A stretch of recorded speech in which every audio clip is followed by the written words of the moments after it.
Hey guys, Novel Strumpet here, and today I'm reviewing A Curious Beginning by Deanna Raybourn. So I really like the color scheme of the cover. It's kind of different and interesting. And as you can tell, it's a Victorian England novel, so no surprise there that I'm reading it. This is the first in a new series by the author. The protagonist is Veronica Speedwell. She's an orphan who was raised by these two women for reasons no one knows. The last of them has died, and before she has a chance to figure out her next moves, she's nearly kidnapped, is saved by a mysterious German baron who claims to have known her mother. He whisks her away to London, hides her with his friend Stoker, and promises to come back and tell her everything about her past. But before he can do that, he's murdered. Stoker is blamed. They go on the run. Eventually, they come back to London and start to piece together the mysteries of her past. And it turns out that in some ways she could be a threat to the monarchy. So that's it in a nutshell.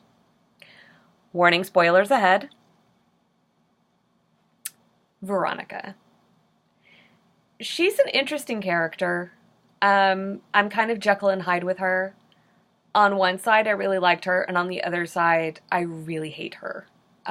She's a bit Holmesian in nature, and that's not why she drives me nuts. I can handle those types of personalities. She's really bright, can look at things and put things together like that, who you are, where you've been, what you do, all those sorts of things.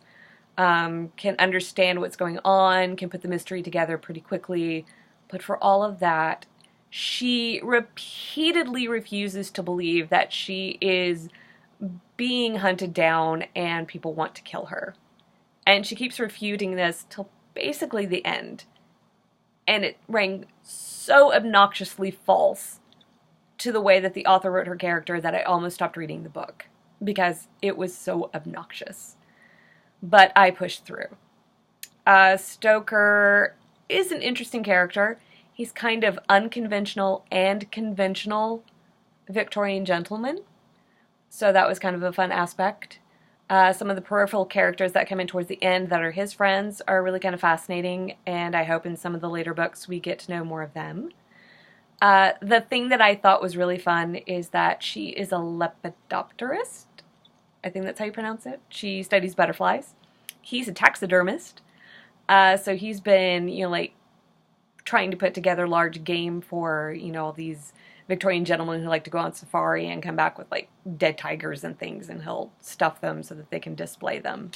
At the end of the novel, it's kind of set up where they're going to open up a sort of museum-type thing together, and despite the tension between them, there's no romantic entanglement that shows up in this book. That may come later, but it wasn't in this novel, and I kind of enjoyed that.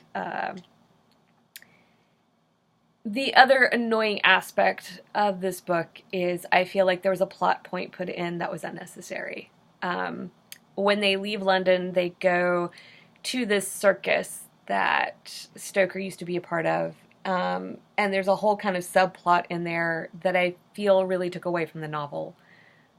I felt like they could have spent more time on the mystery of Veronica, why people were after her, why they had framed Stoker for killing the Baron, stayed in the underbelly of London, really dug into that.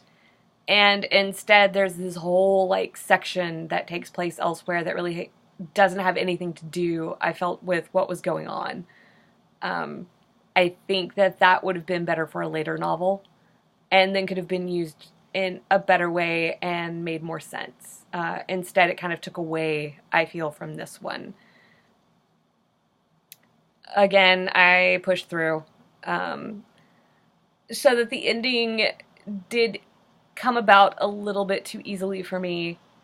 I don't know if that's because they went outside and then everything had to be finished really quickly, or maybe the author just felt like, I have to wrap this up. I don't know. I am intrigued to see where the series is going to go.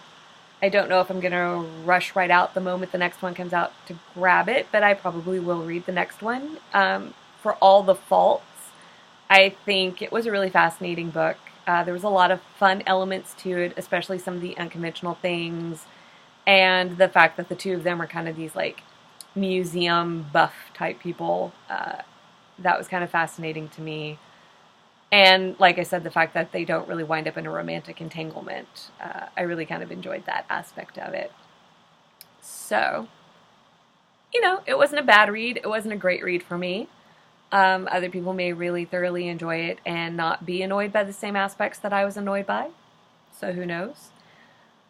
If you want to find out more about the author, you can always visit her website. You can find me on Twitter at NovelStrumpet.